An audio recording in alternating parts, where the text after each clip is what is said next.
तो hello students, जैसा आप सब लोगों को पता है हम लोग कंक्रीट टेक्नोलॉजी जो आपका सब्जेक्ट है उसके जो प्रैक्टिकल्स हैं लैब के उनको परफॉर्म कर रहे हैं इस पूरी वीडियो सीरीज में। इस वीडियो सीरीज में हमारा जो नेक्स्ट प्रैक्टिकल है आपका कंक्रीट टेक्नोलॉजी के अंदर वो है non destructive test on concrete by rebound hammer test. तो आप लोग इस जो वीडियो सीरीज में इस वीडियो में लेक्चर में जो सीखेंगे वो सीखेंगे रिबाउंड हैमर टेस्ट। तो रिबाउंड हैमर टेस्ट क्या होता है? रिबाउंड हैमर टेस्ट हमारा कंक्रीट पे परफॉर्म होता है, नाम से ही आपको पता चल रहा होगा। रिबाउंड हैमर टेस्ट आपका परफॉर्म होगा किसके ऊपर? कंक्रीट के ऊपर, ठीक है। और ये एक नॉन डिस्ट्रक्टिव टेस्ट है। तो पहले हम लोगों को समझना है डिस्ट्रक्टिव टेस्ट और नॉन डिस्ट्रक्टिव टेस्ट क्या होता है। तो जो आपके डिस्ट्रक्टिव टेस्ट होते हैं, डिस्ट्रक्टिव टेस्ट वो हमारा होता है कंप्रेशन टेस्टिंग मशीन के अंदर। जो हमारा सीटीएम के अंदर जब हम कंक्रीट की कंप्रेसिव स्ट्रेंथ को फाइंड आउट करते हैं वो एक डिस्ट्रक्टिव टेस्ट है। डिस्ट्रक्टिव टेस्ट मींस एक ऐसा टेस्ट जिसमें हमारा कंक्रीट सैंपल क्या हो जाएगा? टूट जाएगा। उसको हम बोलते हैं डिस्ट्रक्टिव टेस्ट। एंड जो सेकंड टेस्ट होते हैं, सेकंड टाइप के टेस्ट, उनको हम कहते हैं non destructive test. Non destructive test यानी कि एनडीटी, नॉन डिस्ट्रक्टिव टेस्ट। तो नॉन डिस्ट्रक्टिव टेस्ट क्या होते हैं? ऐसे टेस्ट जिसको हम जब कंक्रीट सरफेस के ऊपर परफॉर्म करते हैं या कंक्रीट सैंपल के ऊपर परफॉर्म करते हैं तो ऐसे टेस्ट में हमारा कंक्रीट सैंपल टूटता नहीं है, वो एज इट इज बना रहता है। और साथ में हम उसकी कंप्रेसिव स्ट्रेंथ को भी फाइंड आउट कर लेते हैं या उसकी स्ट्रेंथ को फाइंड आउट कर लेते हैं। तो नॉन डिस्ट्रक्टिव टेस्ट और डिस्ट्रक्टिव टेस्ट में आप लोगों को डिफरेंस क्लियर हो गया होगा आई थिंक, ठीक है। तो जो हमारे रिबाउंड हैमर टेस्ट है, जो हमारा रिबाउंड हैमर टेस्ट है, ये वाला रिबाउंड हैमर टेस्ट, ये एक नॉन डिस्ट्रक्टिव टेस्ट है। इट मींस जब हम इसको अपने कंक्रीट के ऊपर परफॉर्म करेंगे स्ट्रेंथ कैलकुलेट करने के लिए, तो इस टेस्ट में हमारे कंक्रीट पे कोई भी वियर एंड टियर नहीं होगा, ठीक है। तो कैसे इस टेस्ट को परफॉर्म करते हैं, लेट्स स्टार्ट, ठीक है। तो आपको इस टेस्ट को परफॉर्म करने से पहले थोड़ा थ्योरी पोर्शन देख लेते हैं। कंप्रेसिव स्ट्रेंथ आप सब लोगों को पता है, कंप्रेसिव स्ट्रेंथ क्या होती है? किसी भी कंक्रीट की या किसी भी मटेरियल की कंप्रेसिव स्ट्रेंथ होती है कि कंप्रेशन के केस में जब उसके ऊपर हम कंप्रेसिव लोड्स को अप्लाई कर रहे हैं, यानी कि जब हम उस टेस्ट को, उस मटेरियल को कंप्रेस कर रहे हैं, उस कंडीशन में वो कितनी स्ट्रेंथ जनरेट कर रहा है, कितनी स्ट्रेंथ उसके अंदर है कंप्रेसिव लोड्स को रेजिस्ट करने की, उसी मेजर को हम कहते हैं उसकी कंप्रेसिव स्ट्रेंथ। तो कंक्रीट के केस में the compressive strength of concrete is a measure of the concrete's ability to resist load. और कैसे लोड्स? ऐसे लोड्स जो क्या कर रहे हैं, उसको कंप्रेस कर रहे हैं। तो ये प्रॉपर्टी होती है एक हार्डन्ड कंक्रीट की। फ्रेश कंक्रीट के ऊपर आप इस तरीके के टेस्ट को परफॉर्म नहीं कर सकते हो।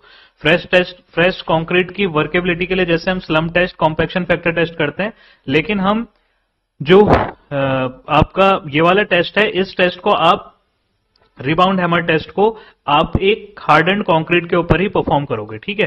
तो ये आपका हार्डन्ड कंक्रीट की ही एक प्रॉपर्टी होती है जिसको हम कैलकुलेट करेंगे रिबाउंड हैमर। तो रिबाउंड हैमर क्या होता है एक्चुअल में, थोड़ा सा इसको देख लेते हैं एक बार। तो रिबाउंड हैमर आपका कुछ इस तरीके का दिखता है। ये ऐसा होता है वो सरफेस, आपको वीडियो में दिख रहा होगा शायद ऐसा। ये आपका रिबाउंड हैमर है, ठीक है, ऐसा। इसको हम स्किमिड्स हैमर भी कहते हैं। तो रिबाउंड हैमर में ये ऐसे कुछ, ये इसका इंटरनल डायग्राम दिख रहा है यहाँ पे। ये स्टार्टिंग में इसमें एक प्लंजर होता है, प्लंजर, ठीक है। ये बीच में इसका क्या है? स्प्रिंग का मैकेनिज्म है, स्प्रिंग से। तो जैसे ही आप इस आगे का जो इसका पोर्शन है, इसको प्लंजर को आप प्रेस करोगे इस किसी भी हार्डन्ड कंक्रीट में, तो स्प्रिंग मैकेनिज्म की वजह से थोड़ा क्या होता है, पीछे के साइड को शिफ्ट होता है। तो ये जो पीछे उसको शिफ्ट हो रहा है वो हमें कंक्रीट की वजह से वो कितना रिबाउंड हो रहा है बैक साइड में, वो हमें एक यहाँ पे रिबाउंड नंबर नाम से वैल्यू दे देगा। अब रिबाउंड नंबर की क्या वैल्यू आएगी, ये हमारे यहाँ पे अगर आप देख पा रहे होंगे छोटा सा एक यहाँ पे इस पोर्शन में। तो यहाँ पे क्या होता है, आपके एपरेटस जो आपका इंस्ट्रूमेंट है, उसी इंस्ट्रूमेंट के ऊपर यहाँ पे क्या होता है, आपको रिबाउंड नंबर के लिए एक स्केल बना होता है जिस स्केल पे आपकी पूरी की पूरी रीडिंग चलती रहती है। तो ऐसा कुछ हमारा ये रिबाउंड हैमर का इंटरनल डायग्राम है। यहाँ पे कंक्रीट सरफेस है, इंपैक्ट स्प्रिंग मैकेनिज्म जो मैं आपको कह रहा हूँ, वहां पे आपको ग्राफ, एक इसमें ग्राफ भी बना होता है। अब ग्राफ क्या होता है उस ग्राफ को भी हम आगे समझेंगे। तो फिलहाल आप समझ लो कि इस तरीके से आपका एक रिबाउंड हैमर होता है जिसको हमें प्रेस करना है किसी भी कंक्रीट सरफेस पे, और उस कंक्रीट सरफेस की हमें क्या दे देगा, ये स्ट्रेंथ दे देगा। तो रिबाउंड हैमर टेस्ट, या जिसको मैंने कहा था आपको स्किमिड्स हैमर, अगर आपको कोई पूछे कि स्किमिड हैमर क्या होता है, तो स्किमिड हैमर और रिबाउंड हैमर दोनों एक ही हैं, दोनों में आपको कंफ्यूज नहीं होना है। तो Schmidt hammer it is a non destructive testing method of concrete. तो नॉन डिस्ट्रक्टिव मैंने आपको बताया, इस प्रोसेस में आपका कंक्रीट सरफेस नहीं टूटेगा। Is to determine compressive strength of concrete based on its surface hardness, ठीक है। तो रिबाउंड हैमर होता क्या है एक्चुअल में, मैंने आपको कहा कि इसमें क्या होता है, स्प्रिंग कंट्रोल्ड मास होता है, जिसमें क्या होता है, that slides on A plunger with in A tubular housing. तो आपके पास ये पूरी एक ट्यूबुलर हाउसिंग है, बाहर से ट्यूबुलर हाउसिंग, उसके अंदर स्प्रिंग कंट्रोल्ड मास है, और आगे जो प्लंजर है, उस प्लंजर को जब हम आगे वॉल पे या किसी भी सरफेस पे क्या कर रहे हैं, प्रेस कर रहे हैं, तो वो स्प्रिंग मैकेनिज्म वहां पे काम कर रहा है। तो after pressing rebound hammer on concrete surface it gives A rebound number value, और वो एक क्या देगा, रिबाउंड नंबर वैल्यू देगा।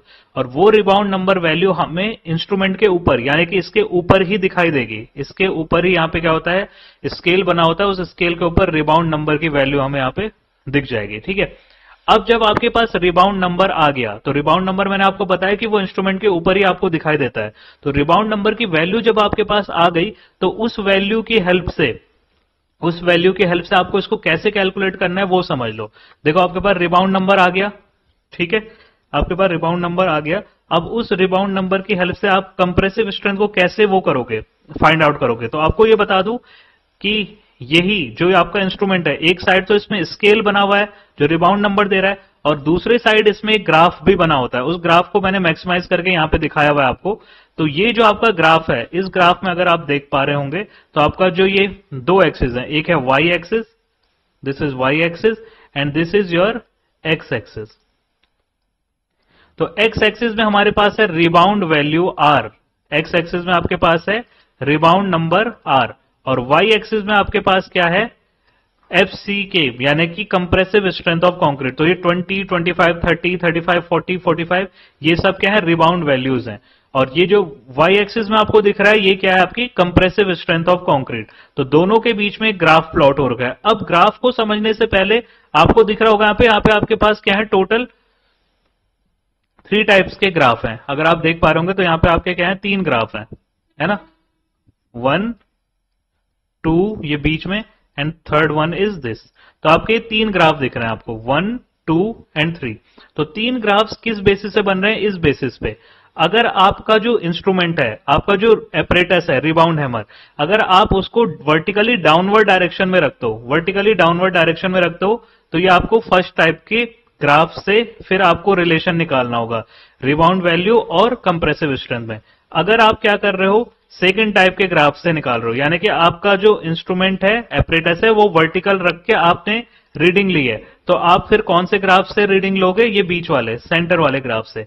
अगर आपने क्या किया, अपने जो ग्राफ को कैसे रखा है, वर्टिकली अपवर्ड डायरेक्शन में रखा है, यानी कि थर्ड टाइप रखा है, ये वाला, तो फिर आपके केस में जो ग्राफ देखोगे, आप देखोगे सबसे डाउन वाला ग्राफ।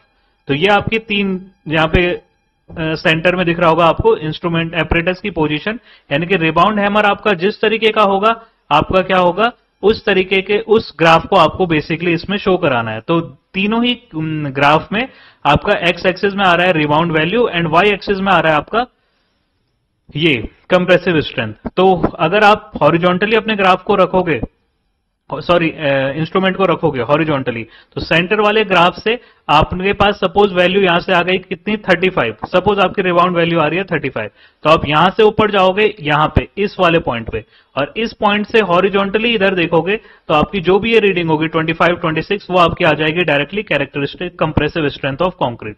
क्लियर हो गया। तो ये एपरेटस एक बहुत ही इजी होता है यूज करने में, और इस एपरेटस को कोई भी non technical person easily site पे यूज कर सकता है और कंक्रीट की कंप्रेसिव स्ट्रेंथ को इसमें कैलकुलेट कर सकता है। तो इसीलिए हम इस इंस्ट्रूमेंट को इतना यूज करते हैं, ठीक है। तो कैसे इस एपरेटस को यूज करना है, एक बार हम प्रोसीजर देख लेते हैं। तो टेस्ट स्टार्ट करने से पहले सबसे पहले आपको जो ध्यान रखना है कि ये टेस्ट आप तभी परफॉर्म कर सकते हो अगर आपकी जो सरफेस है वो बिल्कुल स्मूथ होनी चाहिए, या क्लीन होनी चाहिए, या ड्राई सरफेस होनी चाहिए। तो इस टेस्टिंग के लिए आपको कंक्रीट में एक स्मूथ या clean dry surface, smooth clean and dry surface of concrete को ही यूज करना है।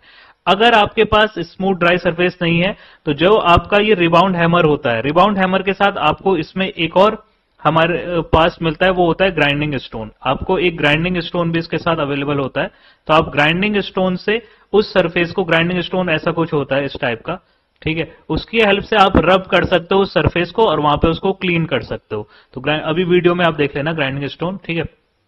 तो ग्राइंडिंग स्टोन की हेल्प से आप सरफेस को क्लीन कर लेना या स्मूथ कर लेना, अगर कोई स्मूथ सरफेस आपको नहीं मिल रही है। उसके बाद आपने जेंटली क्या करना है, जो हमारा रिबाउंड हैमर है उसके प्लंजर को क्या करना है, प्रेस करना है अगेंस्ट दैट सरफेस। मतलब ये आपकी सरफेस थी जो भी, आपने क्या किया, यहां से उस रिबाउंड हैमर को उसके ऊपर प्रेस किया, ठीक है। तो उसके बाद आपका क्या होगा, जो स्प्रिंग कंट्रोल्ड मास है, स्प्रिंग कंट्रोल्ड मास है, वो क्या करेगा, उसको एक रिबाउंड बैक करेगा।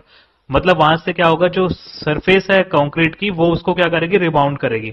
तो जो हमारा कितनी एक्सटेंट तक वो रिबाउंड हो रहा है उसके बेसिस पे हमारी सरफेस की हार्डनेस कैलकुलेट होती है या उसकी कंप्रेसिव स्ट्रेंथ मेजर होती है। तो हमारे पास एक ग्रेजुएटेड स्केल बना होता है उसी के ऊपर, और ये हमें दे देता है रिबाउंड नंबर।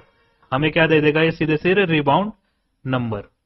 रिबाउंड नंबर हमारा कैलकुलेट हो जाएगा इससे, ठीक है। तो हमें क्या करना है, एटलीस्ट 6 रीडिंग्स इस प्रैक्टिकल को परफॉर्म, ऐसा नहीं कि आपने एक पूरी वॉल पे आप इस टेस्ट को परफॉर्म कर रहे हो और उस वॉल पे आपने सिर्फ एक रीडिंग ली और उसके बेसिस पे आप रिजल्ट फाइंड आउट कर रहे हो, या आप स्लैब पे इस टेस्ट को परफॉर्म कर रहे हो वर्टिकली डाउनवर्ड डायरेक्शन में, तो मतलब छत पे चढ़ के, उसके बाद आपने रूफ में जाके इस टेस्ट को परफॉर्म किया है, तो वहां से आपने एक रीडिंग लिया और उसके बेसिस पे आप रिजल्ट दे रहे हो, ऐसा नहीं। आपको 6 रीडिंग्स लेनी पड़ेंगी 6 डिफरेंट पॉइंट्स पे, ठीक है। तो उसके बेसिस पे फिर जो आपका रिजल्ट आएगा उन 6 का आपको एवरेज निकाल लेना है, and with the help of compressive strength and rebound number curve determine the compressive strength of concrete. तो उसके बाद आपने क्या करना है, जो आपका एक कर्व था, ये वाला कर्व, इसके बेसिस पे आपने, अगर आपने हॉरिजॉन्टली रखा है तो आप इस सेंटर वाले कर्व से, रिबाउंड नंबर तो आपके पास आ ही गए हैं, तो उनके बेसिस पे आप यहां से कंप्रेसिव स्ट्रेंथ निकाल लोगे, ठीक है। क्लियर हो गया। एक बार वीडियो देख लेते हैं इसकी, तो ये वीडियो है इसकी। तो ऐसा कुछ होता है हमारा रिबाउंड हैमर या स्किमिट्स हैमर, ठीक है।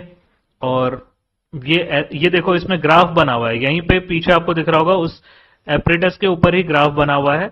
इस ग्राफ की हेल्प से आप इसमें देख सकते हो, और अगर आप इसको रोटेट कर रहे हो तो दूसरे साइड आपने देखा होगा कि यहाँ पे क्या है, उसमें एक स्केल भी बना हुआ है, ग्राफ भी बना हुआ है उसमें, और ये ग्रेजुएटेड स्केल है। ये स्केल आपको दिखा देता है रिबाउंड नंबर की वैल्यू। तो रिबाउंड नंबर की वैल्यू भी आपको यहीं से मिल जाती है, ठीक है। ये हम यहाँ पे इस कॉलम पे इसको परफॉर्म कर रहे हैं, तो ऐसे मार्किंग कर लिए हमने 6 टाइम्स। इसको क्या करना है, 6 वैल्यूज लेनी है हमने, 6 बार इसको परफॉर्म करना है डिफरेंट लोकेशन पे। तो जो प्लस मार्क बन रहे हैं, ये प्लस मार्क अलग अलग लोकेशन पे बनाना है आपको, ठीक है। तो 6 टाइम्स इसको हम डिफरेंट लोकेशन पे इसको परफॉर्म कर रहे हैं। उन्होंने 5 किया तो आप 5 टाइम्स करेंगे। फर्स्ट हमने इसको ऐसे प्रेस किया, तो यहां पे आप देखोगे कि कितना उसने वापस उसको रिबाउंड किया, उसके बेसिस पे यहां पे एक अराउंड 38 के अराउंड एक वैल्यू आ गई। सेकेंड टाइम फिर इसको प्रेस किया ऐसे, तो दूसरे टाइम फिर इसकी एक दूसरी वैल्यू आ गई, इस बार ज्यादा आई है, ठीक है, 60 के अराउंड आई है। थर्ड टाइम इसको परफॉर्म फिर से प्रेस किया, उसके बेसिस पे फिर एक वैल्यू आएगी इसकी 50 के अराउंड, ठीक है। फिर फोर्थ, इस टाइम पे भी एक वैल्यू आ रही है उसकी, और लास्ट में एक और बार इसको परफॉर्म किया, तो ये इसकी लास्ट वैल्यू आ गई, ठीक है।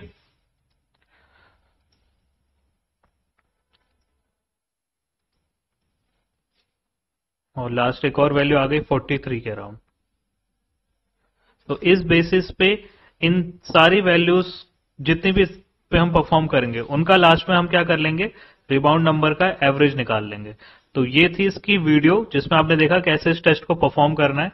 तो ऑब्जर्वेशन टेबल की बात करूं तो हमारे केस में जो रिबाउंड नंबर आ रहे हैं वो आ रहे हैं R1, R2, R3, R4, R5, 6, मतलब 6 टाइम 31, 33, 30, 32, 31, 32।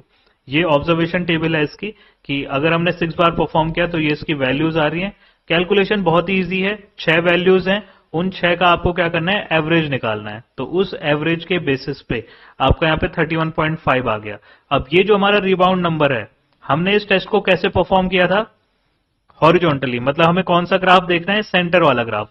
तो अब एक बार जरा चेक कर लेते हैं, 31.5 हमारी एवरेज वैल्यू आ रही है 31.5, यानी कि हमारा जो कर्व होगा वो हमें यहां से, यहां कहीं से इससे ऊपर जाना होगा ऐसे, और फिर हम हॉरिजॉन्टली यहां से ऐसे चलेंगे ऐसे।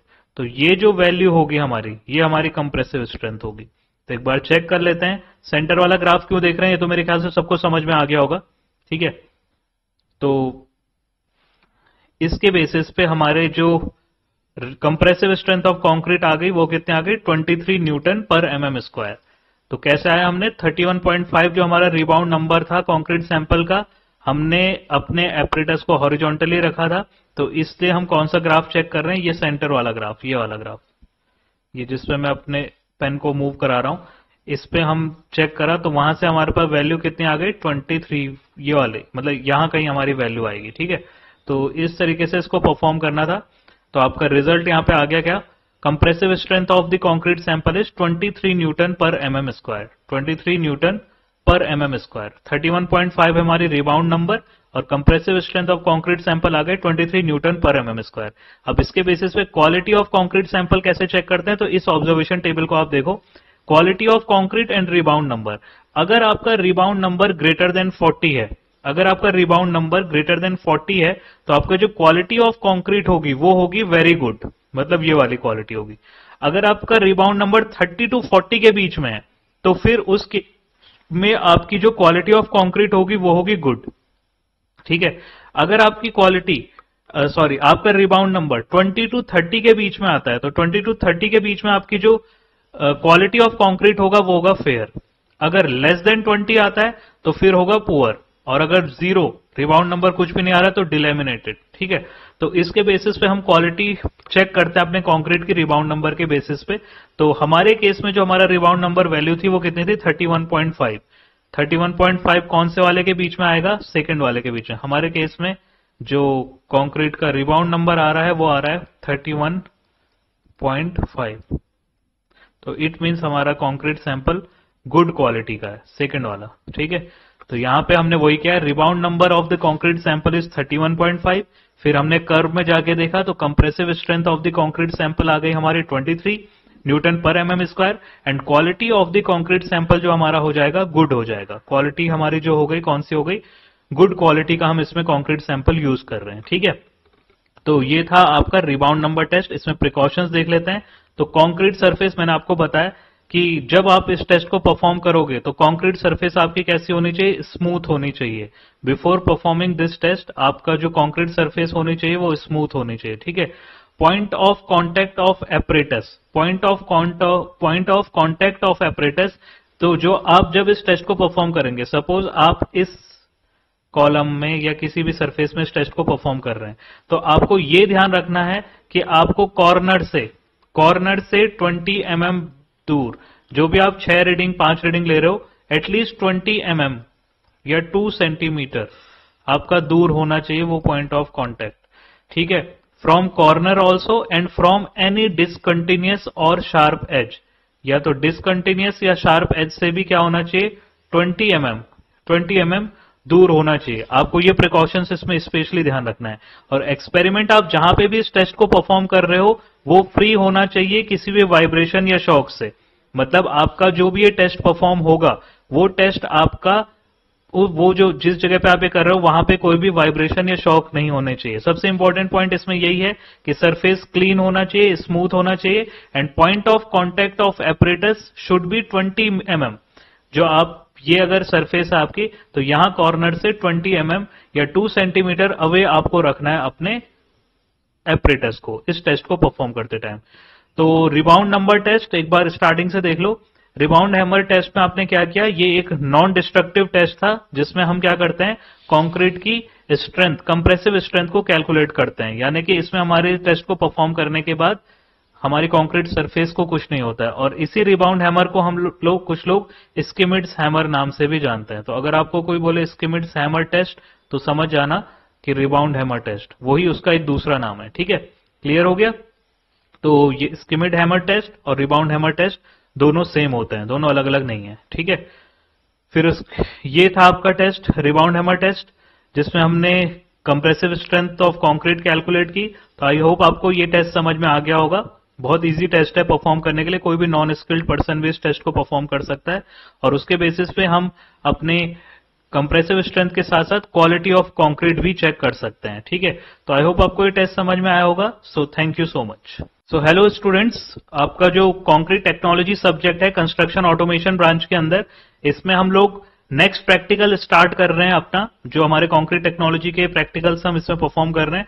सो इस वीडियो सीरीज में हमारा जो नेक्स्ट प्रैक्टिकल है वो है non destructive test on concrete by ultrasonic pulse velocity test. तो non destructive test on concrete by ultrasonic pulse velocity test, ये भी क्या है आपका जो अल्ट्रासोनिक पल्स वेलोसिटी टेस्ट है, यूपीवी टेस्ट भी इसको कुछ लोग कहते हैं, यूपीवी टेस्ट। यूपीवी टेस्ट आपका क्या है, एक नॉन डिस्ट्रक्टिव टेस्ट है। इट मींस इस टेस्ट में भी आपकी, जब आप इस टेस्ट को परफॉर्म करोगे तो इस टेस्ट को परफॉर्म करने के बाद आप जब कंक्रीट की स्ट्रेंथ को कैलकुलेट करोगे, कंक्रीट की कंप्रेसिव स्ट्रेंथ को कैलकुलेट करोगे, तो कंक्रीट सरफेस पे कुछ भी नहीं होगा, आपकी concrete surface as it is बनी रहेगी, मतलब कंक्रीट सरफेस आपकी इसमें डिस्ट्रॉय नहीं होगी। ठीक है, तो ये एक नॉन डिस्ट्रक्टिव टेस्ट है। और डिस्ट्रक्टिव टेस्ट का एक एग्जांपल है, जैसे हम कंप्रेशन टेस्टिंग मशीन में कंप्रेसिव स्ट्रेंथ को कैलकुलेट करते थे, तो वो एक डिस्ट्रक्टिव टेस्ट था। बट यूपीवी टेस्ट जो आपका होता है, अल्ट्रासोनिक पल्स वेलोसिटी टेस्ट, वो एक नॉन डिस्ट्रक्टिव टेस्ट है, यूपीवी टेस्ट या ultrasonic pulse velocity test. Clear हो गया? अब इस टेस्ट को कैसे परफॉर्म करते हैं, ये टेस्ट हम कैसे परफॉर्म करेंगे वो आगे देखते हैं। ठीक है, तो यूपीवी टेस्ट को समझने से पहले आपको समझना है कि ये टेस्ट में हमारा जो एपरेटस यूज होते हैं वो कौन कौन से हैं। तो आपके पास अल्ट्रासोनिक पल्स वेलोसिटी मशीन, ये एक मशीन होती है यूपीवी मशीन, इसमें हमारे पास ये कुछ पार्ट्स होते हैं। ठीक है, तो ऐसी कुछ दिखती है ये मशीन। देखो दो टाइप से होती है, आपके पास आपकी लैब में ऐसी मशीन भी हो सकती है और ऐसी मशीन भी हो सकती है, तो कंफ्यूजन ना हो इसलिए मैंने आपको दोनों ही पिक्चर्स इसमें शो करा रखी हैं, कि अगर मैं आपको एक पिक्चर शो कराता तो मे बी आपको दूसरी वाली लगता है कि ये तो हमारी लैब में है ही नहीं। तो दोनों में से कोई भी टाइप आपके पास हो सकता है लैब में अवेलेबल, इसलिए मैंने दोनों पिक्चर्स को यहां पे शो कराया। ठीक है, मेन है इसमें कौन कौन से पार्ट्स होते हैं उनको समझना। तो यूपीवी मशीन में हमारे पास एक तो मेन मशीन होती है, तो मेन मशीन फर्स्ट वाले के केस में ये हमारी मेन मशीन है ये, और सेकंड वाले के केस में ये हमारे पास मेन मशीन है। ठीक है, दूसरा इसमें उसके बाद आता है कि हमारे पास जो इसका नेक्स्ट पार्ट है वो है हमारे पास 1 और 2 कैलिब्रेशन ब्लॉक्स। कैलिब्रेशन ब्लॉक्स अभी मैं केवल बता रहा हूं कैसे दिखते हैं, बाद में इनका यूज बताऊंगा। ठीक है, तो कैलिब्रेशन ब्लॉक इस वाले केस में हमारे पास ये है calibration block 1 and second calibration block is this. ठीक है, ये आपका कैलिब्रेशन ब्लॉक हो गया। ठीक है, तो third one is connecting cables, 1 for transmitter, 2 connecting cables, 1 for transmitter and 1 for receiver. तो इसमें आपको इसके बाद आएगा 2 कनेक्टिंग केबल्स चाहिए आपको, तो एक केबल आपकी लगती है यहां पे एक पोर्शन में ट्रांसमीटर के लिए और दूसरी आपकी लगेगी रिसीवर में। इस केस में भी आपको दिख रहा होगा 1 for transmitter and 1 for receiver. तो 2 आपकी कनेक्टिंग केबल्स हैं, जो एक ट्रांसमीटर टी से शुरू होगी और एक का काम होगा रिसीवर। यहां पे भी 2 केबल लगेंगी, ट्रांसमीटर एंड रिसीवर। ठीक है, and fourth one is 2 transducers. Transducers आपके कुछ इस तरीके से दिखते हैं, जैसे ये है ट्रांसड्यूसर, ये 2 आपके ट्रांसड्यूसर्स हैं। इस केस में ये ट्रांसड्यूसर है और ये ट्रांसड्यूसर्स हैं। तो क्लियर हो गया आपको अल्ट्रासोनिक पल्स वेलोसिटी मशीन कैसे दिखती है। इसमें एक बार फिर से देख लो, आपके पास अल्ट्रासोनिक पल्स वेलोसिटी मशीन है, इसको मैं एक बार इरेज कर रहा हूं। ये आपके अल्ट्रासोनिक पल्स वेलोसिटी मशीन, और इसमें मेनली हमारे पास क्या होगा, एक तो मेन मशीन होगी, 2 हमारे पास 1 या 2 कैलिब्रेशन ब्लॉक होंगे, 2 हमारे पास कनेक्टिंग केबल्स होंगी, 1 for transmitter and 1 for receiver, and 2 हमारे पास ट्रांसड्यूसर्स होंगे। ट्रांसड्यूसर्स भी एक ट्रांसमीटर के साइड लगेगा, एक रिसीवर के साइड लगेगा। ठीक है, अब ये तो थी हमारी मशीन की बात। अब समझते हैं इस मशीन का यूज हम कर क्यों रहे हैं और ये मशीन की थ्योरी पोर्शन क्या है। तो अल्ट्रासोनिक पल्स वेलोसिटी भी टेस्ट जो होता है, ये भी एक तरीके का नॉन डिस्ट्रक्टिव टेस्ट है, मैं आपको बता चुका हूं, जिससे हम कंक्रीट की क्वालिटी को चेक करते हैं। क्वालिटी मींस इसकी स्ट्रेंथ को चेक करेंगे, उसके बेसिस पे हम बताएंगे कि कैसी क्वालिटी का कंक्रीट है। तो यूपीवी टेस्ट डिटेक्ट क्या करता है, कैसे वर्क करता है, इसको समझते हैं थोड़ा सा। ठीक है, तो बेसिकली इस टेस्ट में होता क्या है वो समझ लो। अल्ट्रासोनिक पल्स वेलोसिटी टेस्ट में क्या होगा कि जो हमारे ये केबल्स हैं, मतलब ये जो मशीन है, इससे हमारी क्या होगी, एक अल्ट्रासोनिक पल्स जनरेट होगी, अल्ट्रासोनिक पल्स जनरेट होगी। ठीक है, वो अल्ट्रासोनिक पल्स ट्रांसमीटर के रास्ते जाएगी, मतलब यहां से ऐसे गई। ठीक है, इन केबल्स के थ्रू यहां से इस ट्रांसड्यूसर्स में गई। ये ट्रांसड्यूसर को हम लगा देंगे कहां पे, अपनी कंक्रीट सरफेस पे। मतलब अगर मेरे पास ऐसा कंक्रीट सरफेस है तो एक साइड मैंने एक ट्रांसड्यूसर ऐसे लगा दिया। अब उसके बाद वो मेरी पल्स यहां से ट्रेवल करेगी इस कंक्रीट में, ठीक है। दूसरे साइड मैंने दूसरा ट्रांसड्यूसर लगाया होगा, वो दूसरा ट्रांसड्यूसर कहां जाएगा, ये वाला ट्रांसड्यूसर।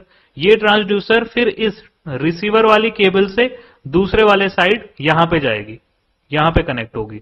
तो उसके बेसिस पे मेरे पास यहां पे रीडिंग्स आएंगी कि इस पल्स को यहां से ट्रांसड्यूसर से दूसरे ट्रांसड्यूसर से तक जाने में, मतलब इस थ्रू जो वो कंक्रीट सैंपल, इस कंक्रीट सैंपल से उसने कितना टाइम लिया ट्रेवल करने में, एक उस जो अल्ट्रासोनिक पल्स है उसको एक साइड से ट्रांसड्यूसर के थ्रू कंक्रीट सैंपल से होते हुए जो रिसीवर वाले ट्रांसड्यूसर है वहां तक जाने में कितना टाइम लगा, उस टाइम को माइक्रो सेकेंड को यहां पे ये मेरे डिस्प्ले क्या कराएगी, शो कराएगी यहां पे। क्लियर हो गया, क्लियर हो गया, समझ में आ गया इस टेस्ट की थ्योरी क्या है। अल्ट्रासोनिक पल्स वेलोसिटी टेस्ट में होता क्या है कि हम मेजर करते हैं ट्रेवल टाइम को, टी ऑफ अल्ट्रासोनिक पल्स, जिसकी की नॉर्मल वेलोसिटी होती है 50 टू 54 किलो हर्ट्ज।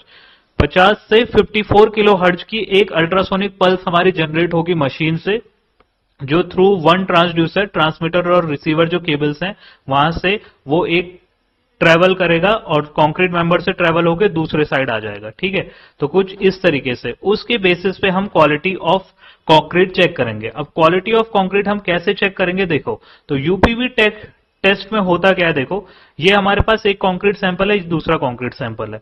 तो अगर हमारे जो कंक्रीट सैंपल है उसमें कोई भी क्या नहीं है, इम्प्योरिटी नहीं है, ठीक है, कोई इम्प्योरिटी नहीं है या ट्रैप्ड एयर नहीं है, मतलब बिल्कुल होमोजीनियस सैंपल बना हुआ है, तो उस केस में जो वेव, जो पल्स होगी वो सीधे सीधे यहां से स्ट्रेट ट्रेवल करेगी, ऐसे जैसे ही कर रही है, ठीक है। लेकिन अगर बीच में क्या है, होमोजेनिटी नहीं है, तो वो ट्रेवल पाथ उसका कुछ ऐसा होगा, और ट्रेवल पाथ जब ऐसा होगा तो उस केस में फिर क्या होगा, उसे टाइम लगेगा यहां से यहां पहुंचने में। तो इस केस में मेरी वेलोसिटी ज्यादा होगी तो हाई क्वालिटी कंक्रीट है, और लो क्वालिटी कंक्रीट है अगर मेरा क्या है, इंप्योरिटीज है कंक्रीट सैंपल के अंदर। तो यही है इसकी second line, UPV test detects homogeneity, trapped air और वॉइड्स और इंटरनल फ्लॉज एंड क्रैक्स। अगर कोई क्रैक्स है हमारे कंक्रीट सैंपल के अंदर तो उसके बेसिस पे वो क्या करेगा, ज्यादा टाइम ट्रेवल करने में लगाएगा। तो उस ट्रेवल टाइम के इंक्रीज होने की वजह से हमारा क्या होगा, हम वेलोसिटी को यहां पे मेजर करेंगे, ठीक है। तो देखो बेसिक फॉर्मूला इसका वही है, velocity equals to distance upon time. ये जो फॉर्मूला होता था, velocity equals to distance upon time. Distance, हम कंक्रीट सैंपल एक ही ले रहे हैं तो कंक्रीट सैंपल की डिस्टेंस तो सेम रहेगी एक साइड से दूसरे साइड, वो हम मेजर कर सकते हैं इजीली। और टाइम, अगर टाइम ज्यादा लग रहा है, मतलब मशीन जो हमारा टाइम शो कराएगी यहां पे, अगर ये टाइम ज्यादा शो करा रही है तो इट मींस क्या हो रहा है, वेलोसिटी कम हो जाएगी, और वेलोसिटी कम होगी मतलब जैसे यहाँ पे 3500 मीटर सेकंड है तो हमारा जो कंक्रीट सैंपल है वो कैसा है, लो क्वालिटी का है। और अगर हमारी वेलोसिटी ज्यादा है, मतलब कोई इंटरनल क्रैक्स नहीं है, कुछ नहीं है, तो उस केस में हमारा कंक्रीट कैसा हो जाएगा, हाई क्वालिटी का कंक्रीट हो जाएगा, ठीक है। तो सिंपल आपको काम क्या करना है, velocity equals to distance upon time, इसी फॉर्मूले का यूज करना है। तो ये है आपका अल्ट्रासोनिक पल्स वेलोसिटी टेस्ट, जो एक नॉन डिस्ट्रक्टिव टेस्ट है, method, non destructive testing method of concrete to determine quality of concrete. Clear हो गया वाला पॉइंट, ये समझ में आ गया कैसे काम करेगा। यहां से आपका सिग्नल जाएगा, मतलब पल्स जाएगी ऐसे पाथ से, एक बार मैं आपको हाइलाइटर से दिखा देता हूं। यहां से आपकी पल्स ट्रांसमीटर से गई, केबल्स, ट्रांसमिटिंग केबल से गई, यहाँ पे इस ट्रांसड्यूसर पे जाएगी। ये ट्रांसड्यूसर मेरा यहाँ पे एक कंक्रीट सैंपल होगा, उसके एक साइड पे लगा होगा, फिर उसके बाद वो पल्स दूसरे साइड जाएगी, दूसरे साइड दूसरा ट्रांसड्यूसर लगा होगा, वहां से दूसरी कनेक्टिंग केबल्स यहां से होते हुए दूसरे साइड लगी होगी, और फिर यहाँ पे डिस्प्ले करा देगी वो क्या, हमारी ट्रेवल टाइम को, ठीक है। तो ये इसका प्रोसीजर देख लेते हैं, उसके बेसिस पे फिर हमारी क्वालिटी ऑफ कंक्रीट चेक हो जाएगा कि किस तरीके का हम इसमें क्वालिटी यूज कर रहे हैं, ठीक है। तो ये है प्रोसीजर। सो आपको सबसे पहले ध्यान क्या रखना है, स्विच ऑन करने से पहले, देखो इस मशीन को ऑन करने के लिए इसके बीच में एक वो होता है, पीछे से पावर कॉर्ड होती है जिसकी हेल्प से हम उसको क्या करते हैं, स्विच ऑन करके ऑन करते हैं। तो before switching on, switch on करने से पहले आपको ये ध्यान रखना है कि जो ट्रांसड्यूसर्स हैं कनेक्ट होने चाहिए हमारे कनेक्टिंग केबल्स के साथ, स्विच ऑन तभी करना जब आपके ट्रांसमीटर एंड रिसीवर वाली जो केबल्स हैं वो ट्रांसड्यूसर्स के साथ पहले से आप ऑलरेडी कनेक्ट करा चुके हो। उससे पहले आप अगर स्विच ऑन करते हो तो चांसेस हैं आपके मशीन के माल फंक्शंस के। तो ये ध्यान रखना, आपको पहली चीज यही ध्यान रखनी है, before switching on the velocity meter the transducers should be connected to the sockets marked trans and rec. ठीक है, तो जो यहाँ पे ट्रांसमीटर और रिसीवर है वो आपके कनेक्ट होने चाहिए किसके साथ, ट्रांसड्यूसर्स के साथ, जब आप उसको ऑन कर रहे हो। ठीक है, first check the machine on calibration blocks and calibrate it if required. तो अब आपका मेन यहाँ पे पॉइंट है, आप लोगों के दिमाग में क्वेश्चन आया भी होगा कि जब स्टार्टिंग में आपको मैंने एपरेटस बताए थे यहाँ पे, ठीक है, तो मैंने एपरेटस बताए थे, तो उसमें मैंने आपको मशीन्स बताया था, मेन मशीन, कनेक्टिंग केबल्स बताई थी, 1 फॉर ट्रांसमीटर 1 फॉर रिसीवर, और 2 ट्रांसड्यूसर्स बताए थे। बट मैंने ये कैलिब्रेशन ब्लॉक भी बताए थे आपको, तो इस कैलिब्रेशन ब्लॉक का तो कोई यूज ही नहीं आया।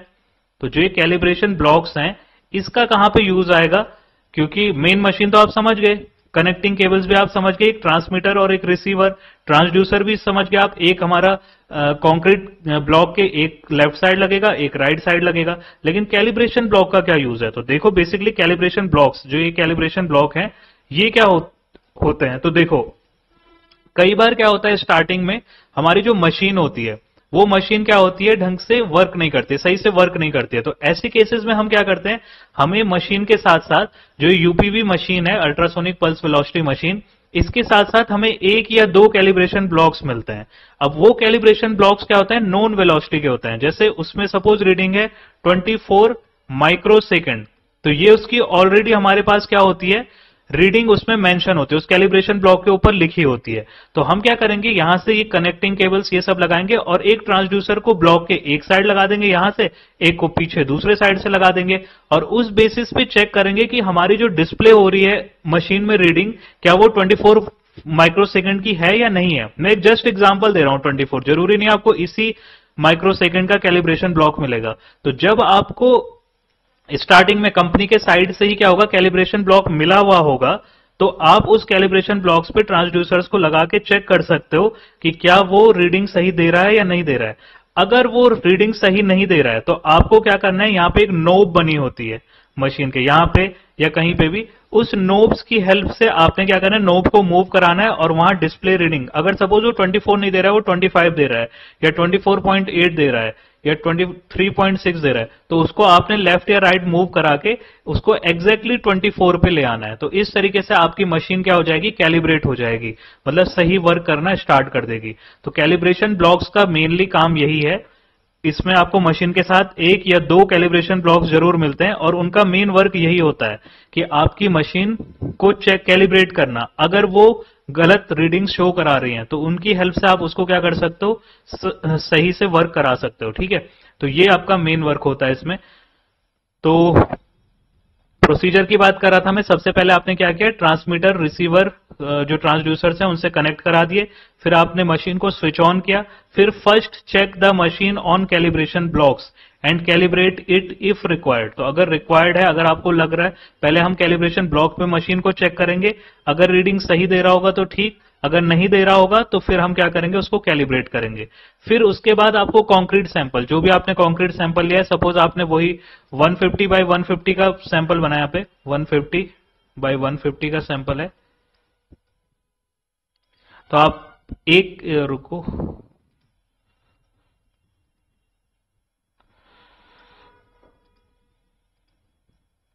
अगर आपके पास ये कंक्रीट सैंपल है 150 का, तो आपके पास पाथ लेंथ कौन सी हो जाएगी, ये 150, यही आपकी क्या रहेगी, पाथ लेंथ रहेगी। तो measure the path length L in concrete. अब उसके बाद क्या करना है आपको, कई बार क्या होता है जब हम ट्रांसड्यूसर्स को यूज करते हैं, मतलब जो ये ट्रांसड्यूसर्स हैं ये वाले, इनको जब हम यूज करते हैं तो इनकी सरफेस यहाँ पे क्या हो जाती है, अनइवन हो जाती है यहाँ पे या इनके बैक साइड में। तो हम क्या करेंगे, ग्रीस की हेल्प से हम उसके जो ट्रांसड्यूसर्स हैं उन पे ग्रीस अप्लाई करेंगे, जिससे वो क्या हो जाए, स्मूथ सरफेस बन जाए। तो apply grease to the surface of transducer. ठीक है, तो यहाँ पे हमने ग्रीस अप्लाई करेंगे ट्रांसड्यूसर्स पे और फिर उसके बाद कंक्रीट की सरफेस पे उसको रख देंगे, एक को लेफ्ट साइड एक को राइट साइड। कंटिन्यू करेंगे हम उसको, वहां पे रखना है आपको जब तक कि हमारा जो मशीन है वो मशीन क्या करे, एक क्या कर, मतलब आपने क्या किया, यहां पे एक को रख दिया और यहां पे एक को रख दिया इस तरीके से। तो आपको तब तक उसको अप्लाई करके रखना है जब तक कि आपका जो मशीन है वो क्या है, एक स्टेबल या कंसिस्टेंट रीडिंग ना दे दे। मतलब ऐसा ना हो कि वो वेरी कर रही हो, 47, फिर 47.1, फिर 47.2 ब्लिंक कर रहा है, अभी वो कंसिस्टेंट एक जगह पर रुक नहीं गया है, तब तक आपने उसको होल्ड करके रखना है इन दोनों साइड्स को। ठीक है, क्लियर हो गया। तो जब आपका ये टाइम हो जाएगा, जब उसने कंसिस्टेंट रीडिंग दे दी, तो वो हमें दे देगा टाइम। और टाइम किस में देगा, माइक्रो सेकंड में। माइक्रो सेकंड लगेंगे उसको। एक छोटा सा पाथ है 150 का या 15 सेंटीमीटर का, तो उसको ट्रेवल करने में उससे ज्यादा टाइम नहीं लगेगा क्योंकि वो अल्ट्रासोनिक पल्स है। तो वो माइक्रो सेकंड की रीडिंग देगा आपका मशीन। तो मशीन में जो रीडिंग आएगी ये मत सोचना कि वो सेकंड्स की रीडिंग दे रहा है, वो माइक्रो सेकंड्स की रीडिंग दे रहा है उस डिस्टेंस एल को ट्रेवल करने में। ठीक है, तो एक बार इसकी वीडियो देख लेते हैं अगर आपको प्रोसीजर समझ में नहीं आए। तो ये है हमारी यहाँ पे अल्ट्रासोनिक पल्स वेलोसिटी मशीन।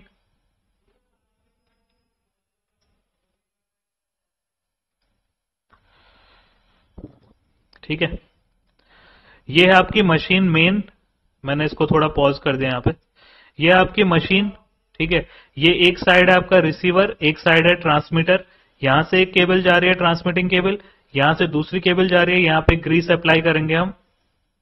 रुको वापस आता हूं। ठीक है, ये यहां पे आपको राइट साइड में जो दिख रहा होगा वो है आपके, अभी पहले मशीन ही है। ठीक है, ये इसमें नोब्स हैं। अब ये आपके अलग अलग हैं।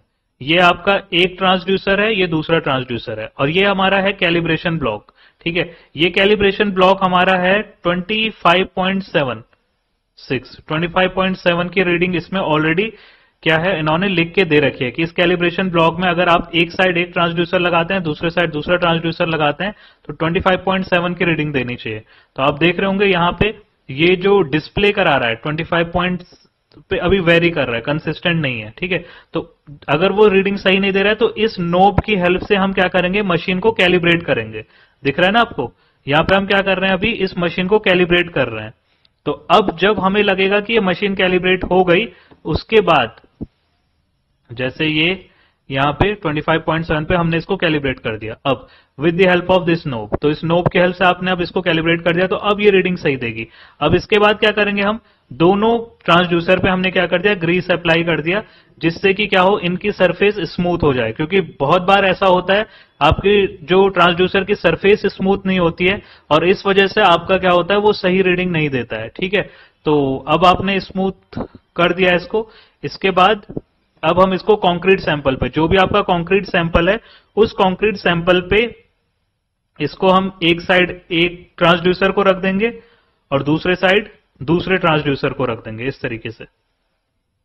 ठीक है, एक लेफ्ट साइड और एक राइट साइड। इस कंक्रीट सैंपल की ये लेंथ आपको ऑलरेडी पता होगी, ये वाली लेंथ आप मेजर कर सकते हो इजिली। तो डिस्टेंस हमारे पास है, लेंथ हमारे पास है, और मशीन में हमारी एक रीडिंग आ गई यहां पे 30.6 माइक्रो सेकेंड, 30.6 या 30.7 वेरी कर रहा है। जब वो एक कंसिस्टेंट रीडिंग पे रुक जाएगा, जैसे अभी रुक गया 30.6 पे, तो यही माइक्रो सेकेंड में हमारी क्या हो जाएगी, टाइम की डिस्टेंस टाइम आ जाएगा इन माइक्रो सेकेंड। तो ये हमारा कॉन्क्रीट पाथ लेंथ, जो हमारे केस में हमने लिया था 150 और ट्रेवल टाइम हमने लिया है 36 माइक्रो सेकेंड।